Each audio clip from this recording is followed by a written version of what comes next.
One nation one election की ओर एक और कदम। असिस्टेंट प्रोफेसर, टीजीटी, पीजीटी और अन्य एलटी ग्रेड परीक्षाओं में जो क्वेश्चन बन सकते हैं, इसमें संविधान से कम 5 अनुच्छेद में संशोधन होगा। अनुच्छेद 83 संसद के सदनों की अवधि, अनुच्छेद 85 लोकसभा का विघटन, अनुच्छेद 172 विधानसभा की अवधि, अनुच्छेद 174 विधानसभाओं का विघटन, अनुच्छेद 356 राष्ट्रपति शासन, इसमें संशोधन होगा। कोविड समिति की क्या सिफारिश है? पहले चरण में लोकसभा विधानसभा चुनाव एक साथ कराया जाए, दूसरे चरण में स्थानीय निकाय और पंचायत जैसे नगर पालिका एक हो, पूरे देश में एक समान मतदाता सूची का उपयोग हो। लोकसभा में 16 दिसंबर तक पेश होगा विधेयक। संविधान का 129वां विधेयक होगा ये 2024 का। One nation one election. केंद्र शासित पर संशोधन क्या होगा कि केंद्र शासित में चुनाव समांतर लाने के लिए साल 2034 से हो सकता है एक साथ चुनाव। तो 2024 में निर्वाचित लोकसभा की पहली बैठक हो चुकी है, इसलिए नियुक्ति तिथि 2029 को निर्वाचित सदन की पहली बैठक के लिए अधिसूचित किया जा रहा है। मतलब 2034 में सदन का कार्यकाल पूरा होने पर एक साथ चुनाव हो सकते हैं। बीते 10 साल में वन नेशन वन इलेक्शन क्या हुआ? 2014 केंद्र में मोदी सरकार आने के बाद ही एक देश एक चुनाव को लेकर बहस हुआ। 2015 में लॉ कमीशन ने कहा एक साथ चुनाव कराए जाने से करोड़ों रुपए की बचत होगी। Law commission.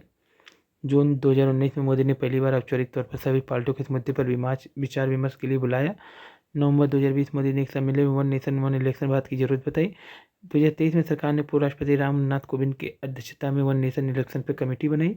मार्च 2024 में राष्ट्रपति द्रौपदी मुर्मू को 18,626 पन्नों की अपनी रिपोर्ट दी गई। केंद्रीय मंत्री अश्विनी वैष्णव ने कहा है पहले फेज में विधानसभा लोकसभा चुनाव एक साथ होंगे, बाद के 100 दिनों के भीतर दूसरे फेज में निकाय चुनाव। 2024 कैबिनेट ने बिल पास कर दिया, इसे 16 दिसंबर को संसद में पेश किया जाएगा।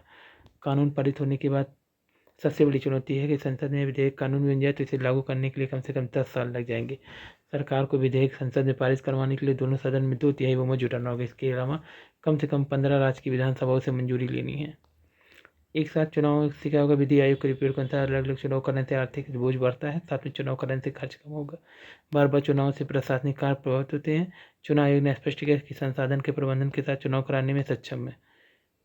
तो इस प्रस्ताव का मुख्य उद्देश्य लोकसभा और राज्यसभा चुनाव के एक साथ कराने से पहले 1952 से 67 तक 4 आम चुनाव एक साथ हुए, लेकिन 1968-69 में कई राज्य की विधानसभा भंग होने से राजनीतिक अस्थिरता के कारण प्रक्रिया बाधित हुई।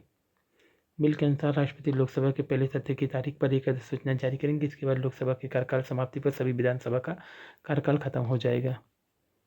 तो ये संविधान का 129वां संशोधन होगा। 5 संशोधन अब इसमें होंगे।